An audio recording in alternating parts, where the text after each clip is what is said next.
Welcome to the Orgasmic Lifestyle Podcast by Venus O'Hara. I'm here to welcome you into the world of orgasmic living by hosting experts to discuss orgasmic topics such as nutrition, spirituality, personal development, sexuality, and much more. Here, we will offer lifestyle lessons that can help you lead a fulfilling, joyous, and orgasmic lifestyle. I'm your guide, Venus O'Hara. Welcome to the 19th episode of the Orgasmic Lifestyle Podcast by Venus O'Hara. In this new moon episode, I'll be discussing veganism. I'll be interviewing Korin Sutton, a vegan fitness coach and star of the BBC Three series Veganville. Then I'll be discussing the book I'm reading now, which is The Silva Mind Control Method by Jose Silva. And finally, we'll be experiencing a guided meditation with affirmations for living a conscious lifestyle. But first, let's talk about my own journey with conscious living and veganism. I think I lead quite a conscious lifestyle, although it never was my intention to live the way I do for the planet or for anyone else apart from myself, if I'm totally honest. I just have conscious tastes, I suppose. For example, I'm child-free, so I'm not adding to the problem of overpopulation. I know lots of people call themselves, is it birth strikers or something like that? They don't want to reproduce for that reason. They think that the world is overpopulated. But for me, it just hasn't been something that has come on my horizon. But if I did happen to get pregnant and buy a fantastic Mars, then maybe I would go along with it. But for me, it's never been something that I have consciously tried to make happen. I also don't have a car, and I never ever learned to drive. And it was never on my wish list. And it's easy to actually get around without a car, depending on where you live, of course. I think many places in the world do kind of force you somehow to kind of have a car to be able to get around and just live in general. And in places that don't have, good public transport networks. But where I'm in Barcelona, I live quite central. And I don't actually even need to take public transport. I've not been on public transport now I'm talking about the underground here, the underground or buses. I haven't taken that for like 2 years now, since before the pandemic. So I like that because it means I walk everywhere, and I can, I think walking is the best way to appreciate distances. And also because I'm working at home all day, I just want to, use walking as a way to stretch my legs and get some exercise. But it wasn't really something that and also I'm a bit kind of afraid of the left and the right, because I was born in the UK. And obviously people drive on the left there, and here it's on the right, and people are a bit crazy here. And there's lots of motorbikes, lots of, I don't even know what they're called in English, but these scooters and bikes now. It's just a bit crazy. I really wouldn't want to have that responsibility. And also thinking about the cost of parking, insurance, having a car, it just seems like a big headache. I don't really need to have one. If I need to go outside Barcelona somewhere, then there are always coaches and long distance trains, so that's always an option.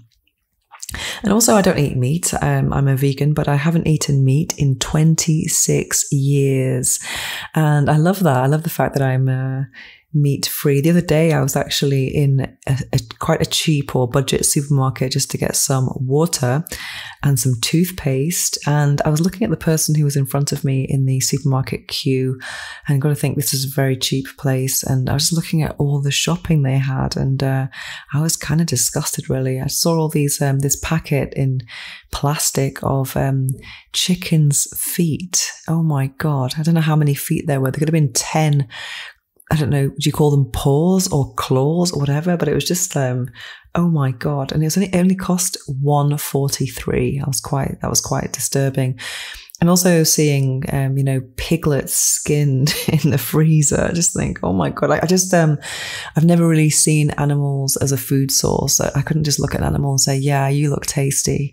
It's just not something that seemed normal to me. It wasn't really about ethics or the kind of the typical reasons why people choose not to eat meat is usually the environment, health, or animal rights. And although those things do keep me vegan, but they weren't the motivation behind it. I've just never found meat to be tasty. As a child, I always left it on the side of my plate, much to my parents' despair, but it was maybe instinctive in me never to eat it. And I just thought, ooh, this is horrible. And then when I left home, I just thought there's no way I'm going to actually eat meat or buy meat and prepare it. And then becoming a vegan was very difficult, actually, because I did enjoy many foods that had dairy products and eggs. And it was very difficult to get myself off milk chocolate or some ice creams and pizza. I used to really love Dr. Oetker pizzas, actually. But at the time, actually, when I was transitioning to veganism, I moved into an apartment that didn't have an oven, and I'm very happy about that, because it meant that I couldn't have any of these frozen pizzas that I used to eat sometimes when I was just working too hard and didn't have time to actually prepare anything healthy. So I'm very, very happy about that. But I know that Dr. Oetker does have a vegan one now, and there's a shop near me that sells it. But I'm kind of like trying to resist the temptation, because now I'm on a very serious, high protein, low carb vegan diet to kind of lose my pandemic kilos, and it's actually working. I'm not far off now my 2019 weight, which is fantastic. But yeah, my motivations to go vegan were not about any of the three typical reasons. Just a quick reminder: environment, animal rights, or health. It all happened when I started the transition when I discovered some vegan YouTubers, and I started to consume vegan content and gradually reduce some of my non-vegan products. It was first, getting rid of yogurts, and then I stopped kind of buying animal foods, and I just had them sometimes when I went out and about. I was mainly vegan at home, except for those frozen pizzas.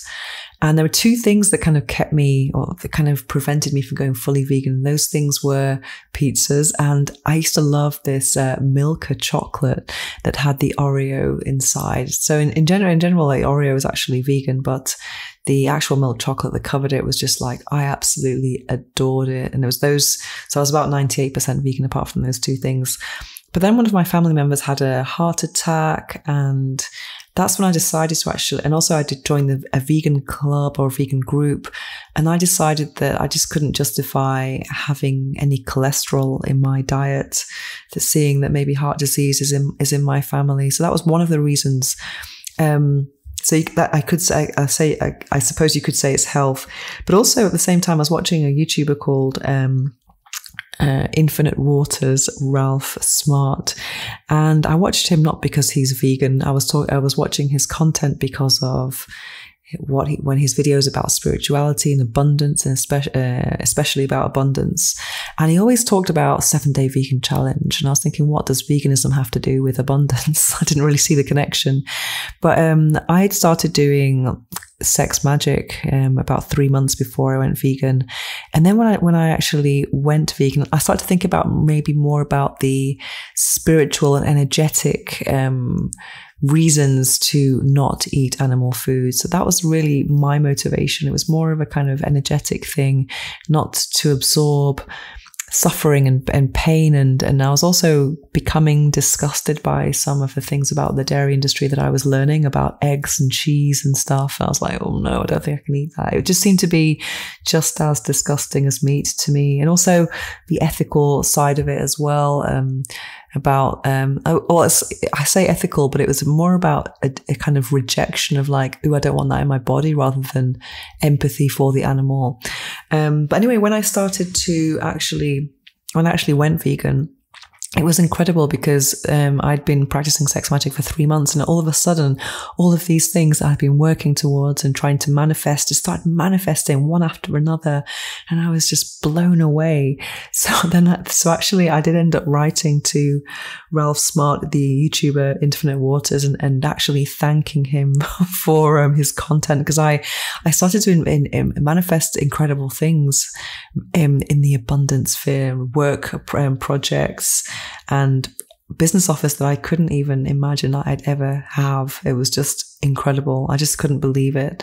And I ended up actually clearing all my debts, my student loan, in 2 phone calls. It was just like, wow. And so I do have this association with veganism and abundance. And for me, I just don't think I could go back to cheese and anything like that now. And also, I think when you make that change, you start just discovering so many foods that you might not be aware of when you don't eat a plant-based diet. And you realize that in actual fact, there are so many more things in the plant world. It is more abundant than the meat world for sure. And I'm now eating things that I've never even heard of before. I mean, every time I go to my nutritionist, he's telling me about something else I can have. And I was like, oh my God, never heard of that. For example, my most recent discovery is lupini beans. They're amazing. So I'm doing a high protein, low carb diet, and these beans are they're full of protein, but they have quite low carbs, because a lot of legumes do have carbs in them, and that's fine and stuff. But I'm not really having those lentils or beans every day. But I'm having them about every other day. But the lupini beans, I've got the green light on, and yeah, so my fridge is full of things that I'd never even heard of maybe 5 or 10 years ago. And I love discovering new things. And I go to an organic shop where everything is in season and local, which is another kind of conscious element of my lifestyle. But I do that because I love the appearance of these fruits and vegetables, and also the taste is just superior, like nothing I've never experienced before. And I often end up buying fruits and vegetables I've never seen before. I've no idea what they are, but because they're in season, I know that it's kind of a limited time when they're available, and I just cannot recommend it enough. And so as a vegan, I think all of those things, when I watch footage about slaughterhouses or I don't know, the planet and things like that, those things keep me vegan or just kind of reinforce my life choice. I just think, oh my God, and also is something that's quite interesting about me, or quite strange compared to most vegans, is that I don't consider myself to be an animal lover. I respect animals, but I'm not someone who likes dogs or cats. I don't understand why people have pets, to be honest with you. I can kind of understand the company aspect of it, but that responsibility, I'm not sure how many people are genuinely looking after their animals in the way that they deserve. And, people who sleep with their animals and stuff like that. I'm like, oh my God. I did have an experience a few years ago when one of my flatmates moved out, and I had to find another one pretty quickly. And there was a girl that I quite liked, but the only problem was she had a dog. And I was thinking, I hate dogs. How am I going to deal with this? And just the experience actually just reinforced everything I thought about keeping animals in a flat, especially with no outside area. And I was going to say the shit hit the fan, but it really happened like this. But one morning I was having my orgasmic breakfast in the fridge, and the dog had this diarrhea episode right in front of me. And it put me off my orgasmic breakfast, as you might imagine. It was just all over the kitchen floor. And also my friend was kind of like in a rush going out to work. And then the worst thing is that she got the mop that we used to clean the whole apartment, to clean it up. And I was disgusted. I was thinking, that's the mop that we put all over the house. Oh my God. Anyway, for other reasons, me and this girl, we didn't end up getting on that well. And I had to actually tell her to leave, which was very uncomfortable. But before she left, the whole house was full of dog hair. So I didn't feel as though I could go barefoot. The dog was barking all the time, every time he heard the lift go up and down. So it was very, very stressful to have that kind of noise, because it's very, very annoying just to hear dogs barking. And here in Spain, people are living on top of each other in these apartments, and then someone decides to have a dog, and then everyone can hear it. And I can't even tell you how many videos and podcasts I've had to stop and start because of someone's dog barking. And the worst thing is that they leave them in a flat all day long while they're at work. And I even hear dogs weeping, which does make me a little bit sad, to be honest. But I just don't understand why you would get a dog. I can understand maybe more in if you're living in the country and you have a house. It seems a bit more natural. But I'm not sure if humans should be living with pets. And also when I was sick with pneumonia, one of the questions the doctor asked me is, do you have pets? Because I'm not sure how healthy it is to be kissing dogs, and then the dog's paws that have been out on the dirty street, then it's all over your sofa. Oh, anyway, that's another episode. But I'm not, the dog culture is something that's increasing as well. It's only getting worse. There are pet shops all over the place. And, yeah, and I actually went for a job as an export salesperson in a dog food company. I didn't have to have any contact with dogs or anything, fortunately. But it was because it's a growing sector, and many people who are not having kids, they're having dogs instead. And the worst thing was I had to go along to this actual office was next to the factory, and the stench was absolutely disgusting. Oh my God. And it's the kind of place where you couldn't go on an empty stomach, if you see what I mean. It was that strong. And they even said that, you have to have a good breakfast before you come here because you'd end up throwing up. It's that bad. And obviously they're eating meat, so, it's not the best meat. Anyway, oh my God. Yes. So anyway, today I'm really excited to talk to Korin Sutton about veganism, because there are many ways to spread the vegan message. And my way is more about, I believe that food is a form of activism. I'm one of the organizers of Barcelona vegan community here, and we organize events every weekend, and I'm very active organizing events, and they're mainly in restaurants, or maybe we have picnics, but in general it's to meet other vegans and eat. And sometimes people join our group and they're kind of angry that we're not angry enough. And obviously there are many things to be angry about. But I think the positive way of spreading a message through delicious food cannot be underestimated. For example, just yesterday I organized a meetup, and some of the people there were actually vegetarians, so they ate cheese. And when they tried this vegan cheese made with cashews and lupini beans, they were blown away. They were like, wow. And also I try to do the same with some of my friends who come and visit me, and they try some of the products that I eat. And they were just, I had a friend over a couple of weeks ago, and I was just letting her sample some of my new discoveries, and she just like, wow, because people don't really talk about maybe tempeh or lupini beans in the mainstream. So I think that's a kind of more positive way, rather than saying, the food you eat, how it's made. Do you want to watch a video and see how pigs are slaughtered?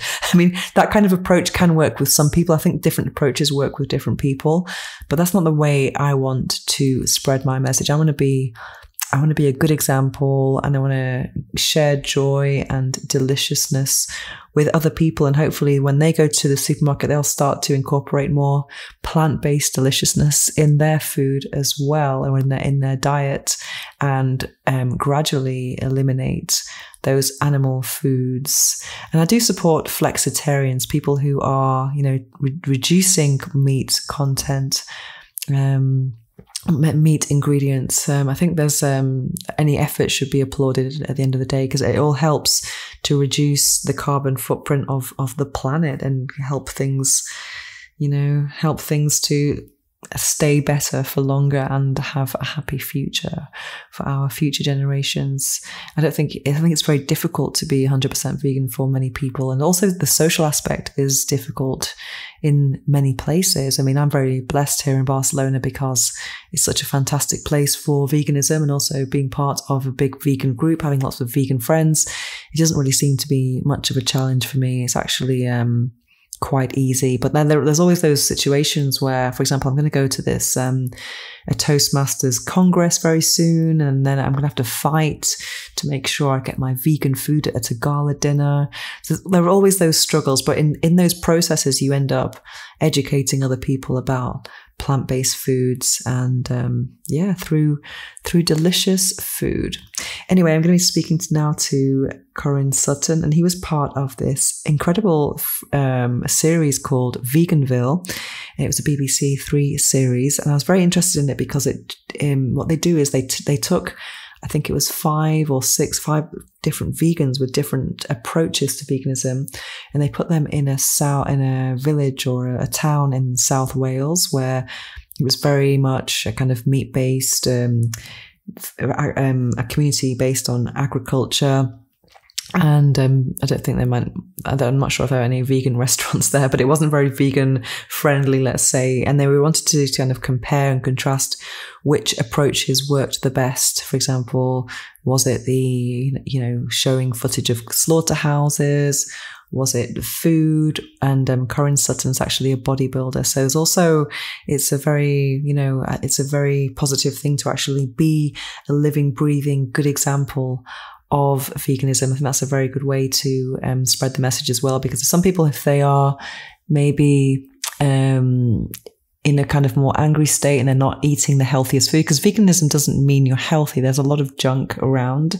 And if you're kind of like angry and complaining all the time, you don't really look that healthy, then I'm not sure if that's going to be inspiring for many people. But whereas for me, I really try to focus on being very healthy. I've just had my blood tests done. Everything is perfect. And also I go to the gym and I'm gaining strength so quickly. I'm getting to a point where I'm one of the strongest in my resistance training classes, which is just fantastic. Especially when people think you need meat for protein, when that's definitely not the case. But anyway, speaking of sport and veganism, let's find out more from Korin Sutton. Now it's time for this episode's interview. I'm going to be speaking to Korin Sutton, a vegan health coach and star of the BBC series Veganville. So, Korin, welcome to the Orgasmic Lifestyle Podcast. I'm really looking forward to speaking to you today because I'm also vegan and I'm going through a fitness transformation at the moment. So I'm sure I'm going to learn a lot from you. And you are a certified sports nutritionist and a vegan fitness and health coach. What inspired you to help others in this way?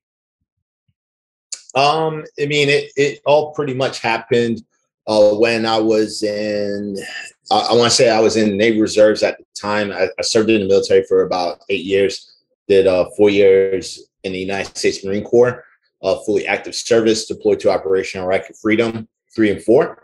And then I took a break from that and then joined the Navy Reserves and did that for another 4 years. So when I was in the reserves, I was taking time as well to go to school.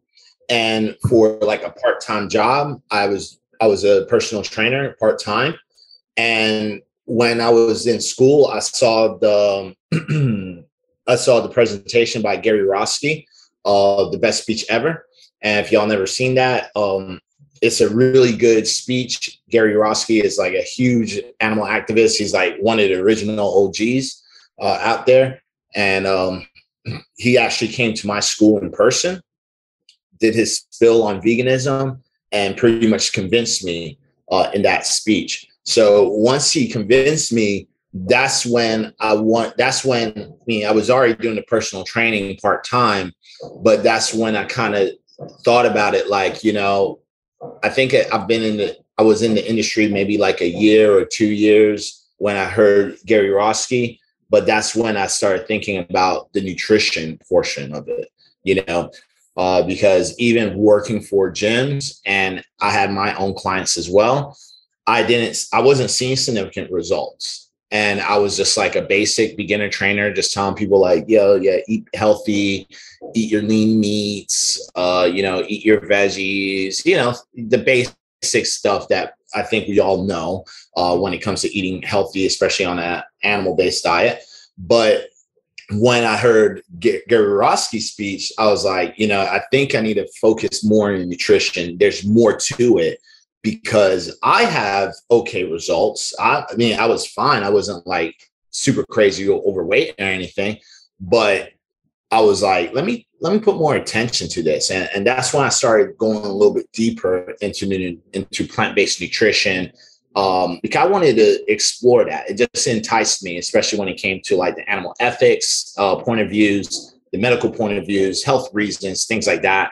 And it all kind of made sense when he was talking about it, but I wanted to explore it myself. So that's what kind of got me into the whole, especially the whole plant-based nutrition and being vegan, things like that. So was your transition overnight or was it gradual? It was pretty gradual. First thing I did was went pescatarian first. I did that for a couple of months. But then once I found out like a better balance of where I can get my foods from. Hold on, let me just close this windows for a while. side. But once I started learning more about where I can get like my protein and how to balance out my meals when it comes to living on a more plant-based lifestyle, that's when I started really like taking it in. Like, all right, you know, whatever Gary's talking about, I know like and that's what moved me to a pescatarian because of the ethics. But at the same time, I was still on the fence. So I was like, let me just reduce my animal intake. I won't eat any type of animal byproducts. Because he, you know, in the speech, he really pounded on land animals. You know, he wasn't really going hard on the marines animals. You know, so I was like, let me just cut that out. I'll just consume fish and seafood for protein and just try to get my protein from other sources of plant-based foods and see how that works. And when I was doing that, I saw significant improvements in my health, into my aesthetics. I was losing body fat like crazy. My energy levels was getting higher.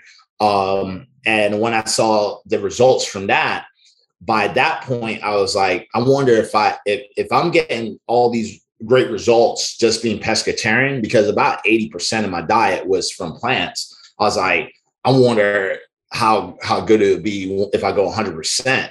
And at this point, I knew about tofu. I knew about seitan. I knew about tempeh. I knew where to go to the grocery store and get healthy plant-based foods. You know, like I was more knowledgeable. So that's when I went completely plant-based, and I started from there. Oh, fantastic. Mm-hmm. So when people think of a vegan meal, they think of maybe lots of vegetables. And what do your typical meals look like?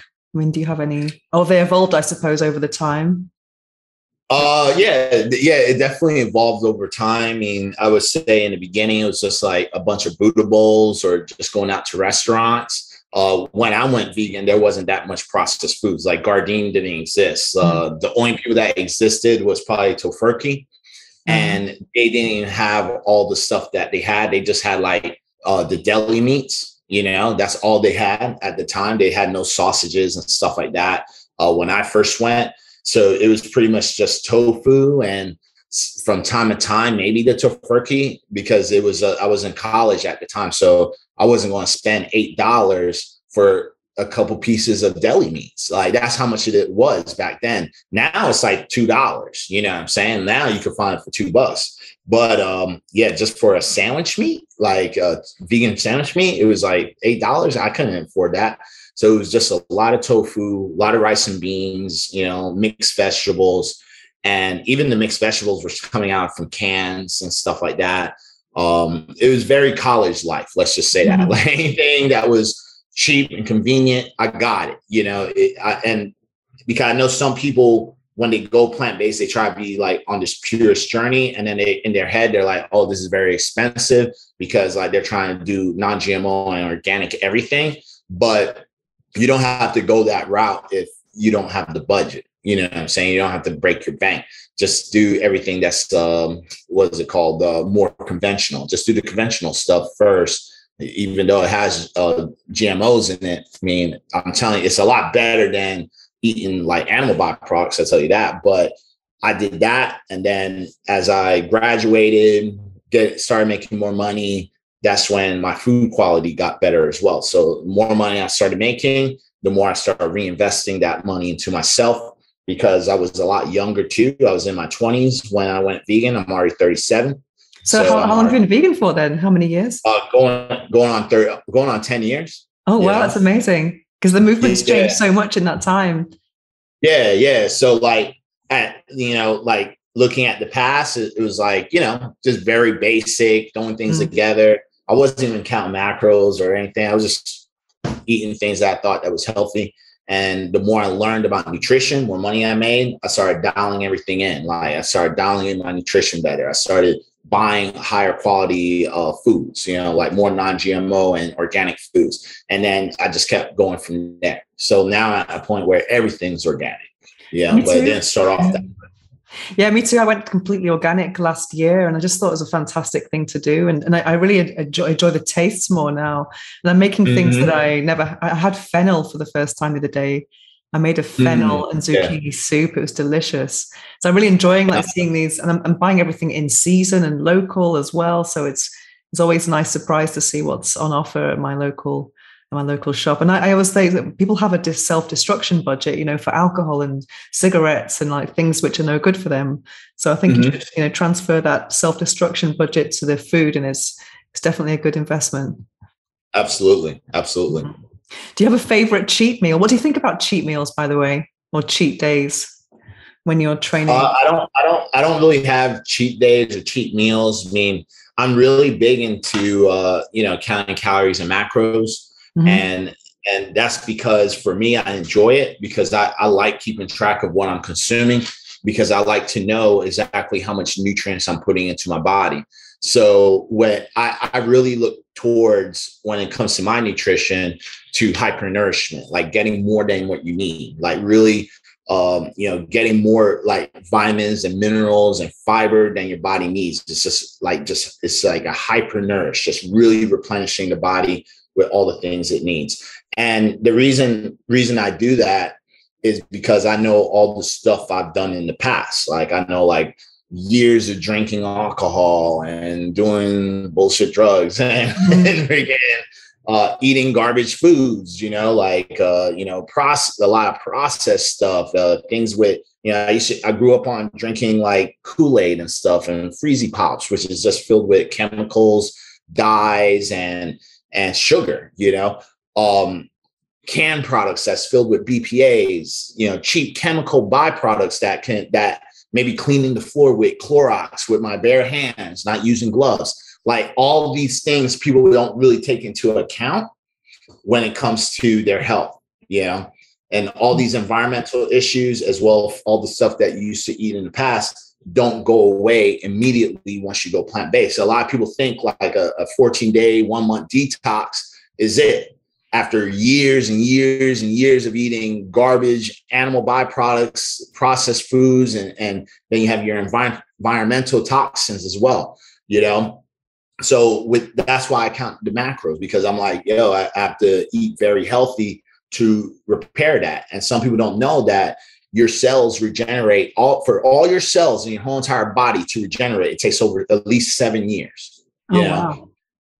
So like even being vegan for 1 year, you might reduce some symptoms, but I wouldn't like go on a cheat and stuff until at least you hit the 7-year mark. You know what I'm saying? Like, and it sounds a little extreme, but if you really take things into consideration and then look, and then you do that balance, like, well, half of my life I ate trash. How 1 year eating healthy is going to take place of 15 years of eating crap. You know, when you start weighing that out, then it starts making sense, you know? So that's why I don't really have cheat days. Like if I'm going to have like, you know, like a vegan pizza or a vegan hamburger, I always make sure that first I can fit it within the calories and macros that I can consume, so I don't gain weight and get fat and unhealthy. And then second, I'm making sure that before I have that burger, I'm able to get a lot of vitamins and minerals and nutrients in my body each day. So if I eat that processed stuff, it's not going to be as effective versus just having a whole day of eating trash. You know what I'm saying? So what kind of macronutrient balance are you working on to maintain? I mean, like what's the nutrient balance? So like percentages, for example. So it varies for everybody, you know, it varies for everybody. But, you know, for example, like if you're just looking at the wellness side of being healthy, like eating healthy, I mean, obviously first you want to be eating mostly a whole foods plant-based diet. Like most of your diet should be coming from whole foods, right?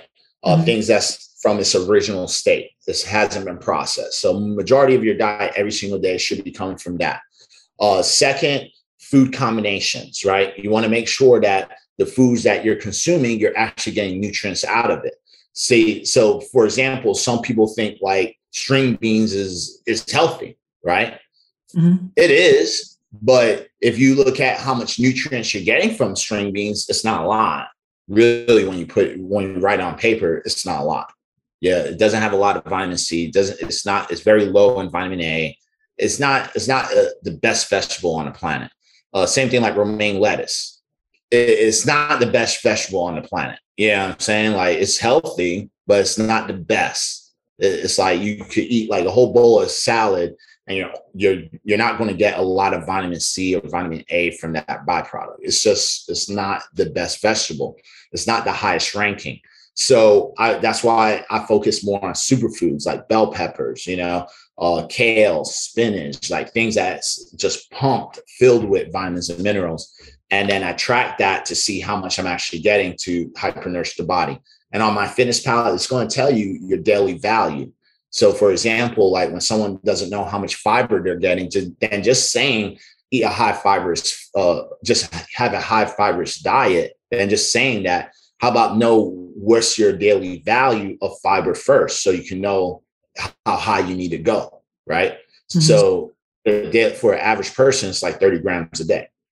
You know what I'm saying? It's not a lot, but if you do up to 30, you already hit your daily value. And if you go anything higher, that's just browning points. But you could get to a point where it's so much where it could be too much of a good thing, could be bad, right? So it's like, you could go too much where you're getting like 80 grams of fiber. For some people, it won't bother them. For most, they might have indigestion and bloating, and then they're holding a lot of water as well. So this is why you track, so you can see how your body reacts to everything, so it gives you more state of mind versus like, because you probably heard this yourself. I went vegan. I did this plant-based, but I was bloated all the time. I was holding water. So I went back to meat, because when I eat meat, I wasn't bloated. And it's like, of course, because meat has no fiber. Of course, you're not going to be bloated, but maybe on a plant-based diet, your food combinations wasn't built right, and you were just eating tons of rice and beans, right? That's very high in fiber, and you're trying to get your protein from the rice and beans, which created the bloating. Mm-hmm. Yeah. If you were tracking that, you can see what was the limit of all that rice and beans that made you bloat. It gives you the answers, Yeah, it's incredible. I track my food as well on Chronometer, and I really recommend it to anyone, because you think you're eating healthily stuff because it's maybe whole foods, whatever. You don't really know if you're getting everything. And I like to see after lunch what the score is, to see what I need to have for dinner to kind of get a full score, and I love doing that. And I actually I used to be able to eat whatever I wanted and not really care about the weight. And then the pandemic happened. I think a lot of people, I'm living here in Barcelona, so we weren't allowed to leave the house. There's a lot of paranoia. We weren't allowed to go more than 1 kilometer away. So I spent the whole time at home, and then I was eating more, because eating became more of an important ritual. So I kind of gained about 8 kilos with the pandemic. And I was also sick in hospital a year ago with pneumonia and COVID. And all the doctors were saying, because you're vegan. And I was actually having anemia as well, because I was very sick. I was on a drip and everything. So when I came out of the hospital last March, I was on a mission to get really healthy and get my iron back to normal. And I did it. I managed to do it with nutrition. And then I went organic. But then I've got this extra weight. And then I started going to the gym in April, and I was doing everything I could. But then nothing was really happening to my body. I was getting stronger. So the last 2 months, I've been going to a vegan nutritionist, and I'm doing a high protein diet, which is about 100 grams of protein per day. So I'm doing about 35 grams per meal, and 2 to 3 sauces per meal, and kind of no starches. And I'm really enjoying this new way of eating. It's really interesting to kind of, you feel fuller, which is an incredible diet, really. Because I mean, you think of diets, you think of restriction and small plates, but I'm just really enjoying it. That's good. Yeah, that's really good. And I'm doing some resistance training about 3 times a week as well. And I'm doing these videos with clothes just to see, because that's the real measurement. Because the weight on the scales doesn't really change too much when you're just kind of doing a recomposition. True. Are you measuring yourself with a measuring tape too, as well? I have done, but it's usually the clothes, because I found that after the pandemic, I was living in a hoodie and jogging bottoms, and then I tried to put my old clothes on, and it's like, nothing's closing. So I'm just doing a video with the same clothes every month, just to see how they start improving. But it's very frustrating, this whole situation. I guess a lot of people have been in the same situation with weight gain and the pandemic. And I've already eliminated all the bad things from my diet for many years now. So there's nothing else to eliminate, you know, with alcohol, that's not been in my life for 7 years, or meat, not having eaten meat for 26 years. So it's very kind of difficult when you've kind of eliminated all the vices and then you're left with fat. Yeah. Do you have any tips about getting rid of body fat, or like, especially when it's plant fat? When it comes to body fat, I mean, the simple rule of thumb is really to be in a caloric deficit, right? Mm-hmm. So you have to burn more calories than what you're actually consuming. So the rule of thumb is that whatever you're eating now and you're trying to lose body fat and you still see that you're stuck in the plateau, more likely you're not in a deficit, right? So this is why I really push like counting macros and your calories. I don't just say just calories, just your macros and calories. You want to do both because you want to make sure you're getting a balanced plate, a balanced meal into your diet all the time. And it's a good training tool to learn how to build balanced meals, especially when it comes to being in that caloric deficit. And you can know if you are in a caloric deficit, if you're tracking. Like, I know there's coaches out there that doesn't track and they promote that as well. But the only thing I have against those coaches is that I feel like it's a slower approach. You know, that's number one, because they're trying to teach you how to do intuitive eating, which is fine. But I think it's more slower and it's more like emotional. You know, they're going through a lot of devices that individual has, because some people do have like eating disorders and things like that. So I see, like, from that perspective, it's good. But if you're just trying to go there because, you know, you just want to eat whatever you want without trying, I'm going to tell you firsthand, it's just a slower approach. And it's an approach that's not going to really give you the results that you want, especially if you want it fast, you know? So if you want like fast results, I highly recommend counting your calories and macros so you can know, first of all, how much you should be eating. And then that could be a guide or a tool so you can start learning how to build balanced meals. And then from there, the best tip I could give everyone is be consistent. Like, the only way you know something's going to work is being consistent. So if you're supposed to eat like 1,500 calories, you can't just do it for 3 days and then get tired of that and then give up, right?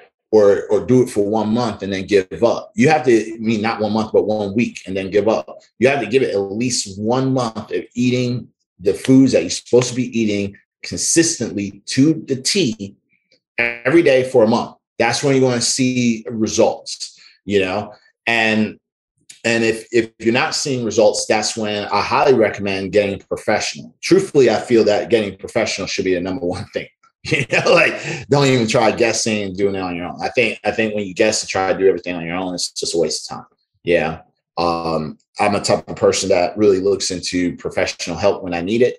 I don't really try to do everything on my own if I know I don't have the knowledge. Yeah, it's just a waste of time. Google is very misleading. Sometimes having too much access to information can be misleading because you go down this rabbit hole, and then what ends up happening is that you're just confused and lost. Yeah. So I highly recommend like getting a professional, and then find a professional that you want to correlate your lifestyle to. So if you see someone who counts macros, but their testimonials and stuff looks amazing, and you want to have an amazing body like those testimonials, then maybe that's the person you want to go to. If you see someone who doesn't count macros and, you know, you like their style, you like their personality, go with them. You know, if it's someone who promotes juicing and you feel that, you know, if you do these juices or detox and you're going to be, it has to be your lifestyle. So when I say this is like, because there's some vegan gurus out there that pushes this stuff. I'm not a big fan of it. I think it's just a load of crap. But like, if you want to be a juice person and just eat juice, drink juice all day, you have to make sure if you're doing that detox and doing the juice diet, that's something that you can adopt as a lifestyle.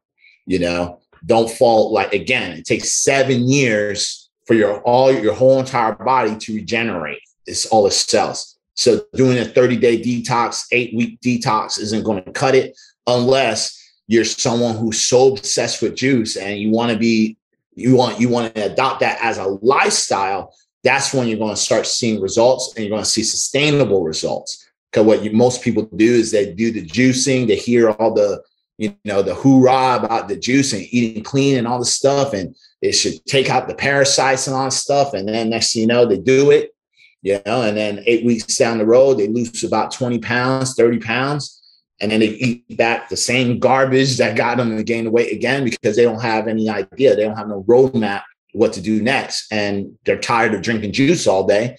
So they gain all the weight. So I always say, find someone, if you're going to use someone, that you can adopt it as a lifestyle. Whatever practice that they're promoting, make sure that's something that you could say, like, I like that style, and it's something I could do for a very long time or for the rest of my life.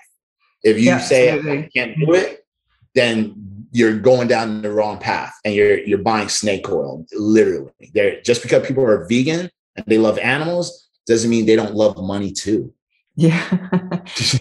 Yeah, there's also so many different approaches to weight loss and your objectives. Because for me, I just love like the strength. I saw this meme a few years ago. It was really funny. It said like the sofa ass compared to the silicone ass, the yoga ass and the squats ass. And I like the squats ass because it's like a more kind of stronger body, you know, rather than the skinny. You mean like the butt? You mean the butt? Yeah. Oh, okay. And it's like, it's all these, it was like the sofa, like it's really big, like, and there's silicone, like, you know, Kardashian style. And then, you know, yoga, which is like quite bony and small and petite. And then the kind of squats ass. And I'm like, yeah, I want the squats ass.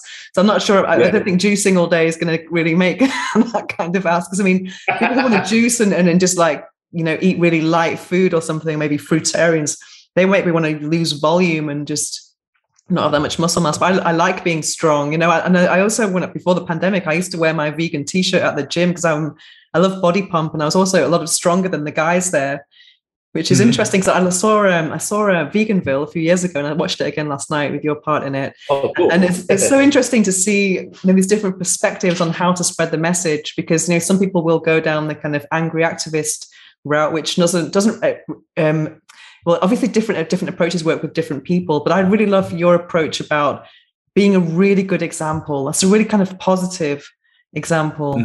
You know, I think it's a really most definitely. Yeah. I mean, when it comes down to the approaches of veganism, it's many ways you can do it.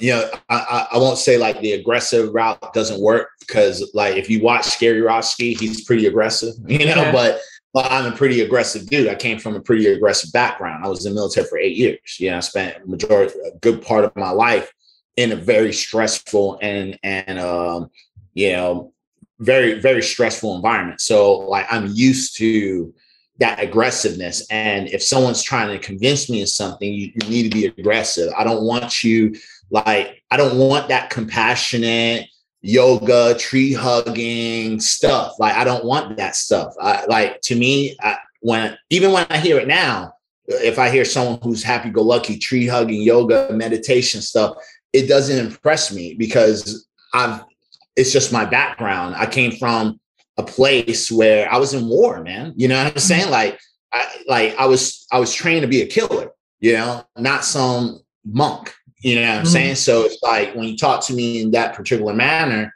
it's not going to convince me.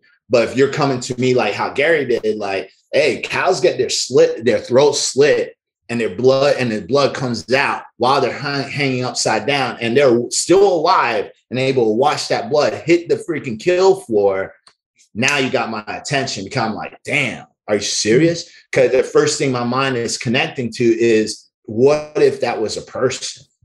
You know, and I've seen people die in war. I've seen how bad it gets. I've seen the worst size of human beings. You know, so for me, when I see that type of relation, it connects to me a way faster, and it means it has more weight to it, because I know, like, when it comes to war, people killing each other, violence, all that stuff, just from the experience, it's not good for nobody. No one really wins in these type of situations. You know, even if you declare like, yeah, US won versus Iraq, did it? Look at how many American soldiers have PTSD. Oh yeah, killed themselves, suicide. You know what I'm saying? Did we really win? Yeah, did we really win? I don't know, because a lot of my friends is all jacked up in their mind. So could you have been vegan in the military? Yeah, you could be vegan in the military. There's a guy called Bill Murrah. He wrote this book called Vegan Strong, right? And he was in the, let me see, he was in the Army, as a combat medic, and he actually deployed to I believe it was like Desert Storm back in the days, and I think he said Japan 9/11, and I think he also did I think he did the Desert Storm, but for sure he did the 9/11 thing. I might be wrong on that. I'm just trying to really read the back really fast. But he was vegan in the military. And he in this book, he talked about ways how he was able to go vegan. And this was like, before he was vegan before me. So I couldn't even know. I know it was even more difficult back then, because even the PXs, a public exchange, is like a grocery store where you can buy food. They didn't even have like vegan stuff or that many vegan options. So he really had to do a lot of things to be vegan. When I went vegan, I was in the reserve, so it's part-time. So I always had access to regular stores to get my vegan food.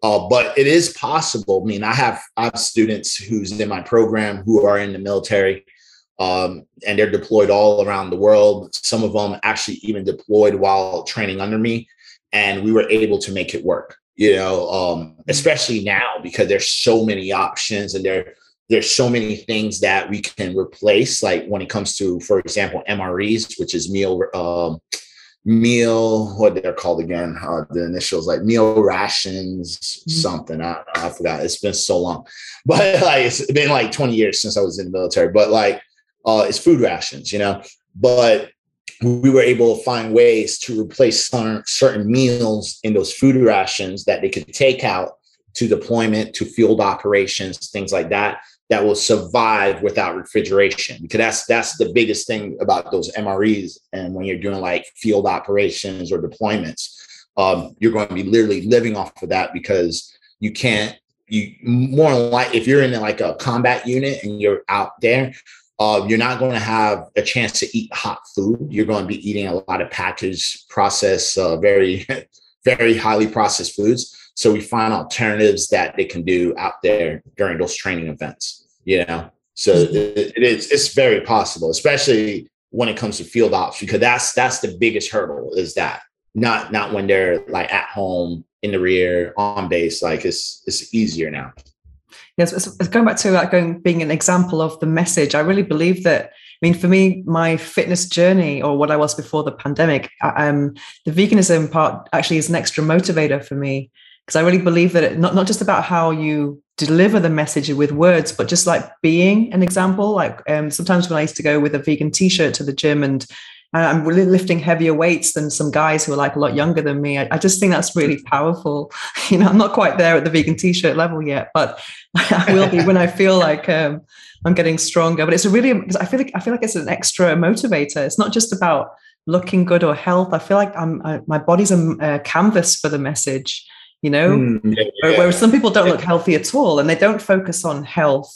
And I think that's great just to think of animals. But if you're not looking healthy, people are not going to be some people might not be so convinced that you're on the right path, because I do think that food is a form of activism. And that's why the vegan Phil thing was very interesting, because I have a social vegan group here in Barcelona. We're nearly 3,000 people, and we do events. Yeah. We do events every weekend, and I'm one of the organizers. We don't, not 3,000 people, but we do events in restaurants, about 20 people at a time. And then some other people will be like angry with that we don't do enough activism, or that we don't do vigils, or they don't do other things. And I just think vegans can never agree on the best way of but I do believe that some people who come along and they're not vegan, they're trying some food and like, that's delicious, maybe I don't need to eat cow cheese, I can get cashew cheese instead. So I think there are many ways to spread that message without being like tree hugging or I mean, even the tree hugging approach works, like I'll work for someone. I'm just talking about myself, what I'm saying? But I'm not trying to demonize that approach, but it's just like, it's for me, for me. And I know there's other people out there that can resonate to that, but yeah, you're absolutely right. When it comes to everything else, like when it comes to activism, I feel like that's why I'm in the field of health and wellness, because I feel like it's a great place for activism. A lot of people want to learn what they need to eat.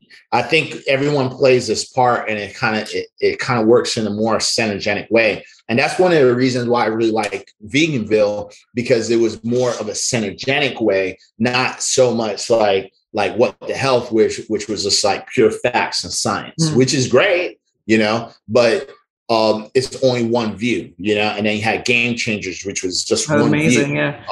Yeah, it's good, but it was one view, what I'm saying? It's just like sports and athletics, one view, What the Health, medical and science, one view, they all played a part. There's a conspiracy, a more activist point of view, showing you like animals dying and stuff like that. That's one view there. But with Veganville, it was like we had the activists, we had the foodie, we had the athlete, and then we had I don't want to. I know there, like I guess like the normal person. I don't know. No, it's really entertaining. It was good, but we all played our part. We all played our part. It showed how all the vegans worked together and how we kind of collaborated to make a whole documentary and show just different scenarios. And that's why Veganville did so well, because people liked it because of the diversity. It was one of the few documentaries that had that type of diversity versus just having one particular point of view. Yeah, it's amazing. There's another one on from the UK called Meat the Family. Have you heard of that one? It's like meat with MEAT. And it was they take some families, like really meat eating, like unhealthy families, and they give them an animal to look after for several weeks. And at the end, they have to decide if they're going to send it to a sanctuary or eat it. It's so interesting because because during that process, I mean, there's some chickens, there's some piglets, and they have them in their garden. And the kids are really happy. They give them names. And they become very attached. And I remember one family, they're watching all this slaughterhouse stuff. They were crying. They were all like, oh. And then, but they couldn't get on board with eating delicious food. And they had a big party for friends. And the friends were like going to get, some takeaway on the way home, because that's why I think food is still important. So you don't feel like you're making a sacrifice, because food is a really basic thing. And dairy is so addictive. It took me 6 years to go from vegetarian to vegan because of just dairy addictions. It was really hard. It's actually Freely who made me go vegan from all the talk about the disgusting things about dairy, because I was already kind of like not eating flesh anyway. There's so many things I didn't know, and I was just like, I was disgusted by it. But it took a family heart attack in my family to kind of like make me go, okay, no more cholesterol. And that was it. It was decided. And ever since, there's no way I would even be tempted by anything like that now. I found amazing things like cashew cheese, or there's so many other things, to enjoy. So, so do you know about the rest of the stuff with veganism? Do you know any like good vegan sports shoes? Because I'm trying to find some. Do you know any good vegan sports brands? Because I mean, I mostly wear a lot of Nikes, so a lot of Nike shoes, are vegan. Then you also have some vegan shoe companies like on Instagram. So one I look for is like Vessi. So they do a lot of like casual walking type shoes. They're also waterproof too on top of that. So it's like I use them a lot because it's just so comfy and just, I don't know, it's just I just love Vessi. And then also I use, let me see, I think it's Steve Madden's shoes. Oh yeah, they're vegan. Oh, they're making vegan. Yeah. Oh, wow. No, they have a lot of vegan shoes. Yeah, Steve Madden. And then also now in my new collection of shoes, Gucci. So Gucci started making some vegan shoes, like the high fashion designer brands. A lot of them are adopting some vegan stuff. So like I'm getting some of that too. I already have some, but like you can do those as well. So those are some of my favorites. Oh, that's amazing. It's the hardest part actually is the shoes, I think. So what about protein then? That's the biggest question that people ask. Where do you get your protein from? Do you have a favorite type of protein powder? Favorite protein powder would be this one here by Clean Green Protein. So this is by Clean Machine. And some of the benefits of this is that it's one of the few proteins, I think the only protein that's not isolated. So not that there's anything wrong with isolated proteins. It's just that when you do consume an isolated protein, that's all you're getting is that. You're just getting the protein and that's it.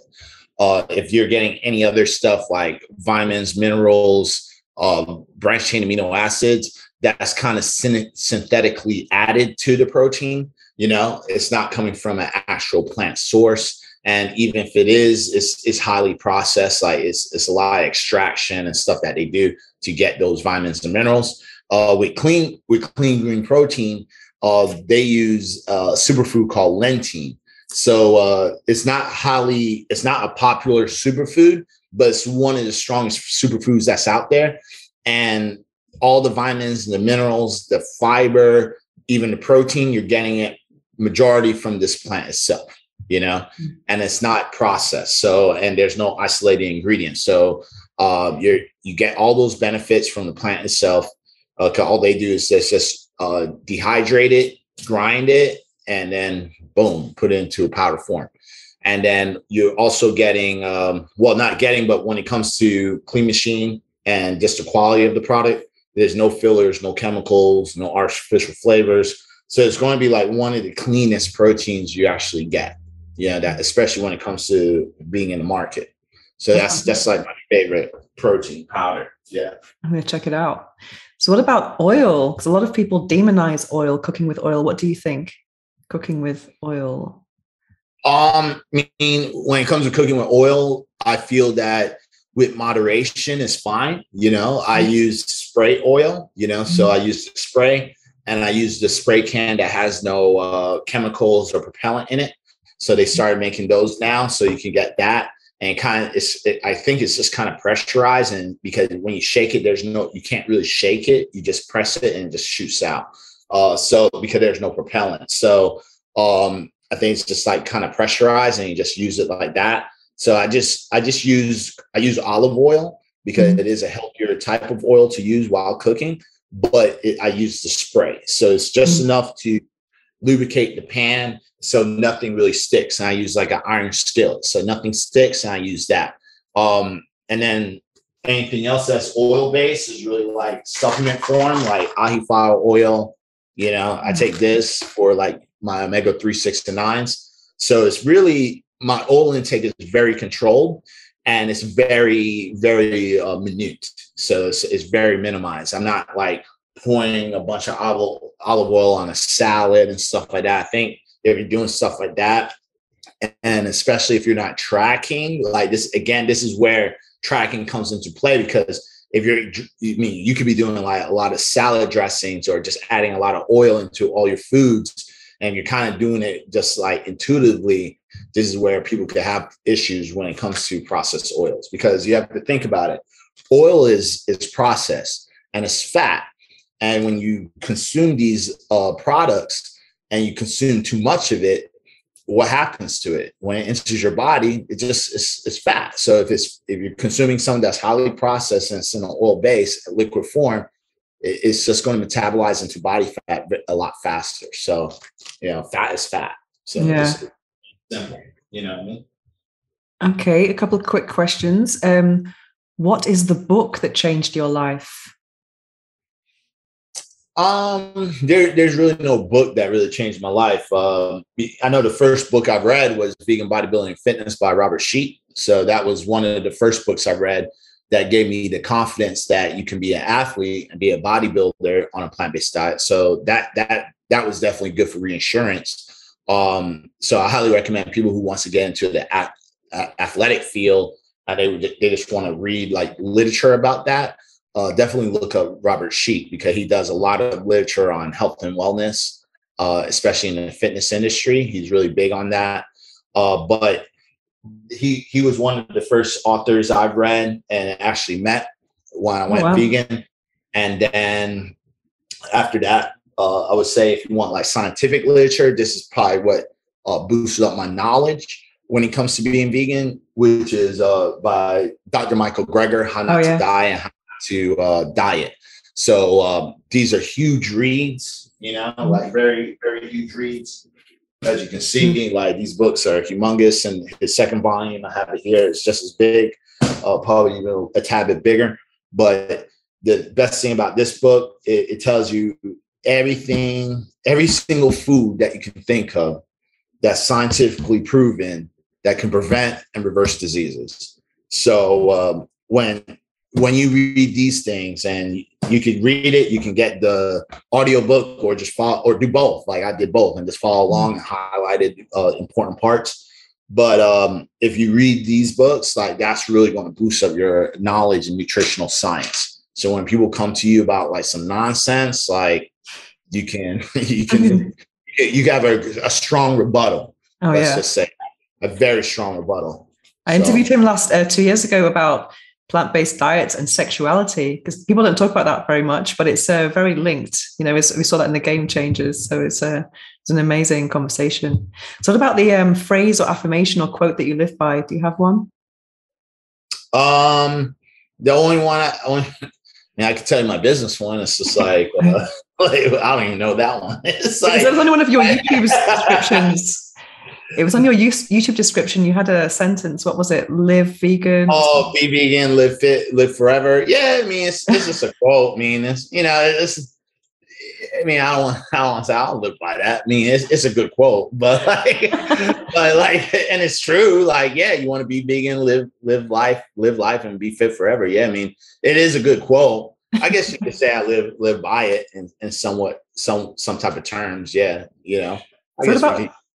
About veganism and masculinity, because it's interesting when you met those other bodybuilders, and that guy you said had 42 chicken breasts in a week.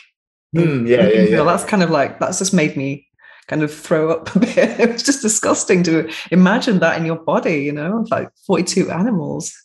So do you think that there's a lot of complex, or people don't understand it, or they think that you have to eat meat to be masculine? Have you found that? People don't understand it. That's the problem. It's just that people don't understand it. If we're using Veganville for an example, and that his name was Connor, like with him, and especially that type of town, it's a big farm community. So meat is like a big norm. That's why I was filmed there, because it wasn't just a regular place. It was like a farming community where eating meat is literally life. Like it's life. It's because it wasn't just like big factory farms and stuff. You're talking about generations. It's generational wealth that you're talking about. I mean, we were seeing like farmers that was like 7th generation. Yeah. Wow. So like this is things that's been passed on from one family to another. So when it came to the arguments, it was very, very, very hard, because you can tell there's a true emotional connection. But even if we rebuttal with those individuals, we can get between the cracks, but we could see that they kind of deflect it and avoid them. You know, they avoid it because it was just so deep and so penetrated, where it was like, no, well, my family did it this way, and that's it. You know, once you get to that point, that's when you know, like, yeah, you're pressing them against the wall, you know. But when it comes down to the meat, it's really conditioned, you know, it's a lot of conditioning. They're just not really aware. But I did have, there were some things that the Veganville cut, a lot of stuff that Veganville cut. There were so many things. Oh, wow. You can only imagine, because like, you know, but it's for TV, I get it. But like there were so many more things we've done in that town. It just didn't make it on TV. I wish they did like an uncut where they show like all the little things. I think that would be cool if they did that. But I did have to talk with Connor and his wife, and I just told them, like, look, like, you're a bodybuilder, right? I could see you really like this stuff. But I told him the reality. I'm like, look, this sport, a lot of people don't live that long in this sport. You know, people live up to their 50s and 60, and then they die. Even now, people are dying even earlier. People are dying in their mid 20s and 30s now in bodybuilding. Does the drugs, illegal drugs, play a role in that? Of course, you know, of course it does. You know, I guarantee it. But also the diet as well. You know, because if you're doing the illegal drugs with the food, you have to eat more so the recovery can match up with the drugs that you're taking. Because when you take those drugs, it's like your body is like Super Saiyan. It's like you're putting a supercharger in your body, you know, like everything works 10 times faster. And a natural athlete can never match up to someone who's taking illegal substances. You know what I'm Wow. saying? So Huge ego thing, isn't it? It's like wanting to be bigger and better. And it's ego, body dysmorphia, like actual mental issues. Like it's a lot of stuff. There's a big dark side in the sport, you know. You don't have to go down that road. Like with me, I didn't go down that road just because I know, like, for me, it's just for fun. Like, I just want to show people you can be fit and healthy on a plant-based lifestyle. That's it. I'm not trying to be Mr. Olympia. Yeah. So even when people accuse me for taking illegal substances, I take it as a compliment, because I'm like, if you think I'm taking it, you need to see the people I'm going against, because some of those guys are just ridiculous. But going back to Connor, I told him that, you know, first you got all the illegal drugs and stuff that can, you know, and I'm not going to say if he was or wasn't. It's questionable. I'll just say that, right? But because I don't want to accuse him for anything, right? But I would say it's questionable because it is the sport of bodybuilding, and it's just known that it's highly used, right? But on the second hand, I kind of told him, when it comes to the meat, you're eating more than the average person. Because see, in your mind, you feel you're healthy because you're shredded, you're ripped, you got muscles, you look good, right?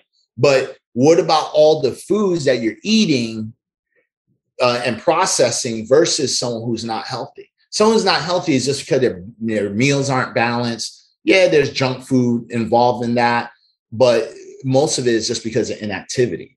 You know what I'm saying? Versus someone like you have activity level, but the quality of food you're continually putting into your body to recover is filled with saturated fat, high cholesterol. And I've seen many people, and I told him, I've seen many people, even in my program, who came to me, who wanted to transition from an animal-based diet to a vegan diet, or a plant-based, vegan lifestyle, or a plant-based diet. And they had all these issues, and they're healthy from the outside. So I'm like, just because you look good from the outside doesn't equate of how your body is operating from the inside. Well, they must have been really impressed with you, because you looked like better than everyone else in that lineup. Yeah. I mean, even the judges told me that. And even though I got disqualified, because I don't know if they even said that in the show, I don't remember, but I got disqualified because I wasn't from Wales. Because you got a special mention or something, or special. Yeah, it's like a participation award, you know. It's too good. Which was good, but like the judges just tell me that I was the best one. They said if you were from here, you definitely would have won. You would definitely been first place. You had the best physique, but because I wasn't, they couldn't, like, you know, bend the rules for the people there. Which makes sense, because that's how it is in certain sports, you know. So I'm just happy they let me go on stage. Yeah, I didn't waste my time. But I did have that conversation with Connor. I could tell it resonated. You know, did he do it? No, he didn't do it. But I know at the time it did resonate, because he didn't have a rebuttal after that, and his wife started crying. Oh wow. Yeah, because they were looking at she was looking at the sport like, oh, you know, my husband, he's going to do great, you know. But when I told her about this dark side, I was like, you know, like, the sport isn't all, you know, rainbows and unicorns, man. Like, you know, you have pressure on the heart, what you're consuming, you know. Yeah. So I just put it into that fashion. And I was like, that's why I do it plant-based, like, because I'm eating more vegetables. Like, no one died eating too many broccolis, not yet. So I'm like, that's why if I'm doing this sport, I'd rather do it in the most healthiest way possible. It's going to be great if you're doing this in 30, 40 years, you'll be the only one around. Like, that's, I mean, right now, I mean, that's the goal. I mean, I know eventually I would have to retire sometime, just because I don't know. It could be just a mental thing. I might be just psyching myself out, but I just feel that, you know, doing so much hypertrophy, I don't know how long that can go, how much the body can take just physically, you know, you have aging that's there, you know, so I don't know how much of an impact that will play when it comes to resistance training. So I think that would be the only thing that would make me retire, if I just can't keep up with the resistance training and the lifts anymore. Because I already have my backup plan is just go back into functional training, you know, things that's more mobile and, you know, more functional, and and doing more yoga, you know, like that's my backup plan. Like I told myself, like, I want to be, if I retire out of the sport and I grow old and get to like, you know, 80s, 90s, 100 time frame, like for sure, I'm not doing bodybuilding at that point. Cause I think just my body, and also mentally, I might just be tired of it. I'm like, why am I going to show my body off anymore? Right. And I was just like, I just want to be wearing all white and be like a yogi or something. Yeah. So where can people find you? They can find me on my Instagram. I'm mostly on there at Korin Sutton. Also Facebook, you can find me there as well.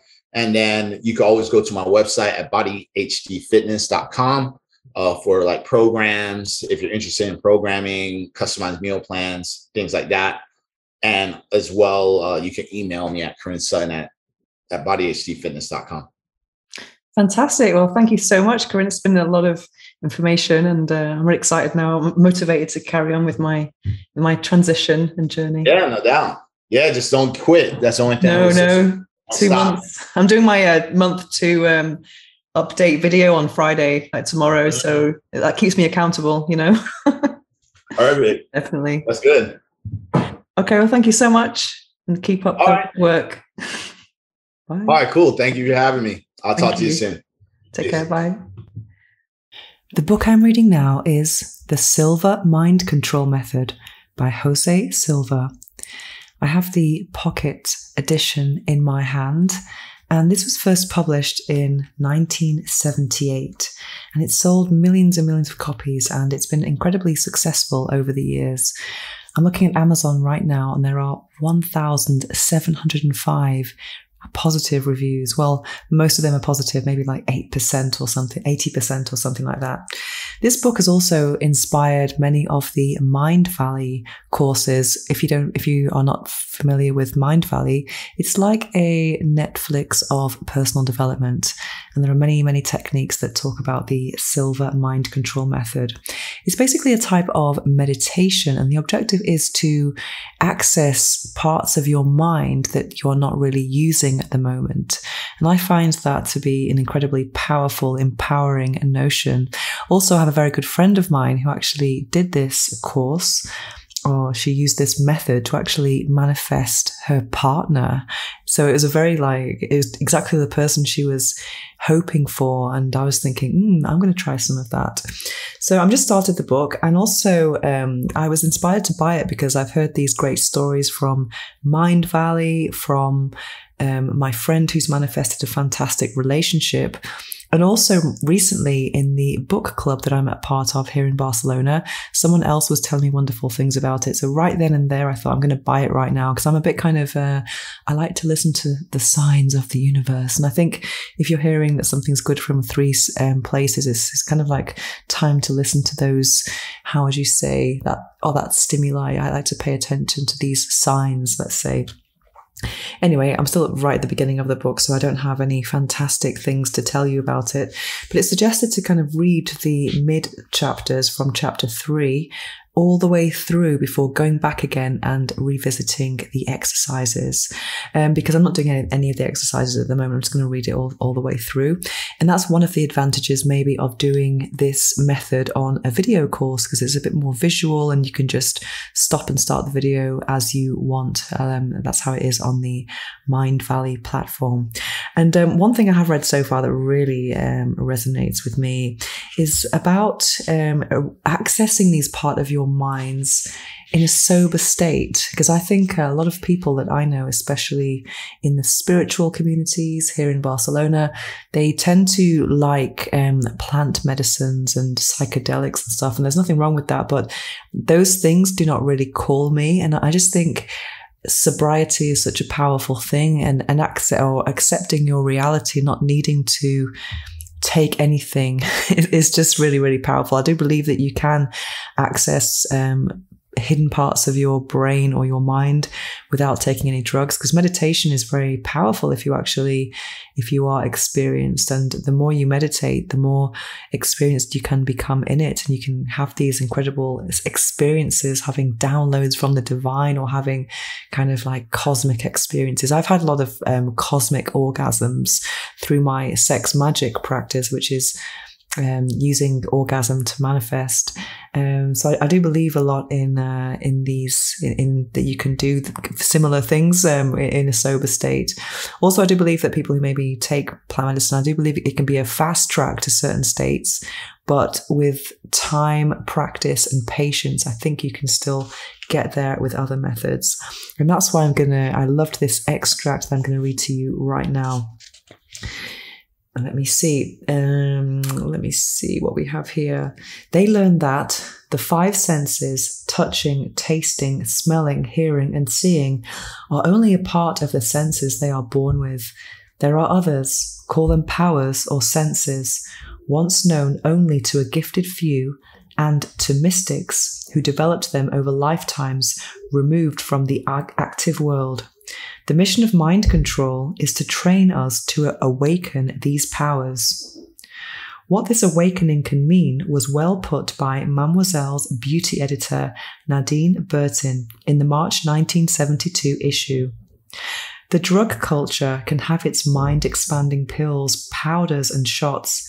I'll take mine straight. Mind control does expand your mind. It teaches you how to expand it. It is aptly named because, unlike drugs or hypnosis, you are in control. Mind expansion, self-knowledge, and helping others through mind control are only limited by your own limitations. Anything is possible. You hear about it happening to others, and suddenly you see it happening to you. Wow, that's definitely an invitation to read more. And then another little extract that I found in the chapter about how to meditate. This is an incredible thing about meditation as well.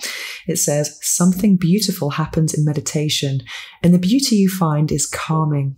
The more you meditate, the deeper you go within yourself, the firmer the grasp you will have of a kind of inner peace so strong that nothing in life will be able to shatter it.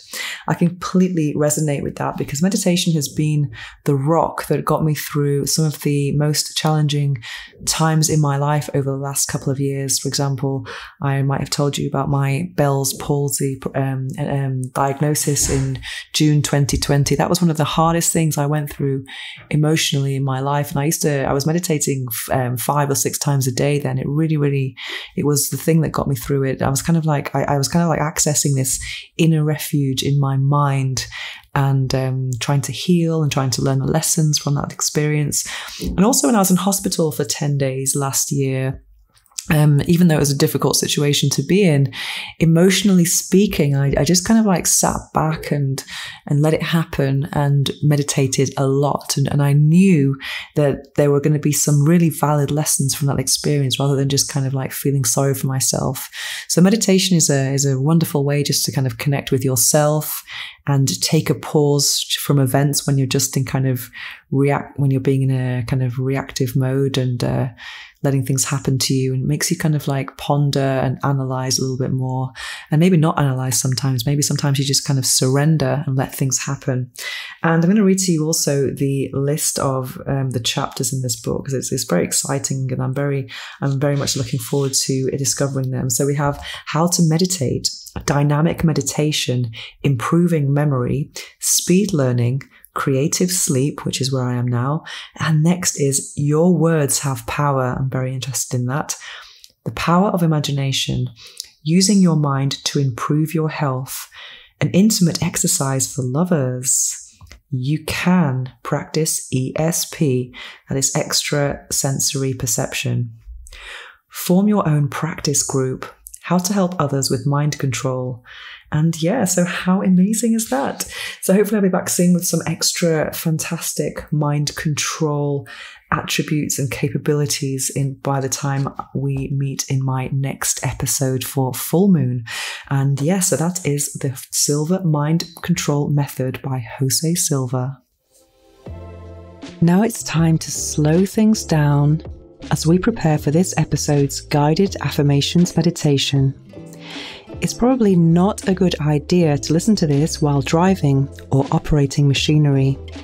Instead, take a break from whatever you're doing, get comfortable, take a deep breath, and enjoy. I live a conscious lifestyle. I lead by example.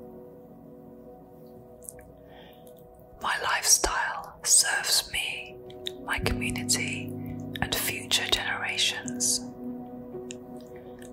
I create new habits with ease. I share my knowledge with my family and friends in a loving way. I respect animals. I choose love and compassion. I live a conscious lifestyle. I lead by example. I am thriving on a plant-based diet. I respect all forms of life. I take care of the planet as much as I can. I spread the message of conscious living in a loving way. I choose love and compassion. I live a conscious lifestyle. I lead by example. I do the best I can to live a cruelty-free lifestyle. I try to reduce my carbon footprint as much as I can. I support local farmers as much as I can. I recycle as much as possible. I choose love and compassion. I live a conscious lifestyle. I lead by example. I try to reduce my waste as much as possible. I accept the healing powers of plants and seeds. I nourish myself with the best foods so I can be healthy and full of energy. I choose love and compassion. I live a conscious lifestyle. I lead by example. I am a good example of conscious living. I choose cruelty-free products. I do not judge others who are not as advanced as I am in my conscious living journey.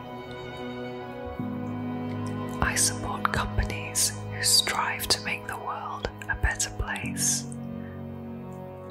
I choose love and compassion. I live a conscious lifestyle. I lead by example. I invest in the world I would like to live in. My lifestyle choices benefit myself, others, and future generations. My lifestyle choices benefit all living beings. I respect all forms of life. I choose love and compassion. I live a conscious lifestyle. I lead by example. I celebrate my own power to make choices around food. I love and appreciate my body. I am patient with myself and with others. I choose love and compassion.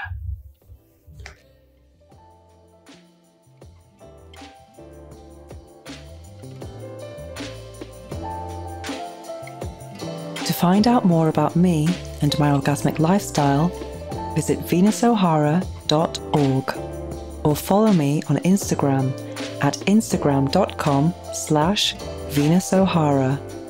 Make sure to search for the Orgasmic Lifestyle Podcast by Venus O'Hara in Apple Podcasts, Spotify, and Google Podcasts, or anywhere else podcasts are found. Make sure to click subscribe so you don't miss any future episodes. Thanks for listening, have an orgasmic week, and make sure every day is a climax.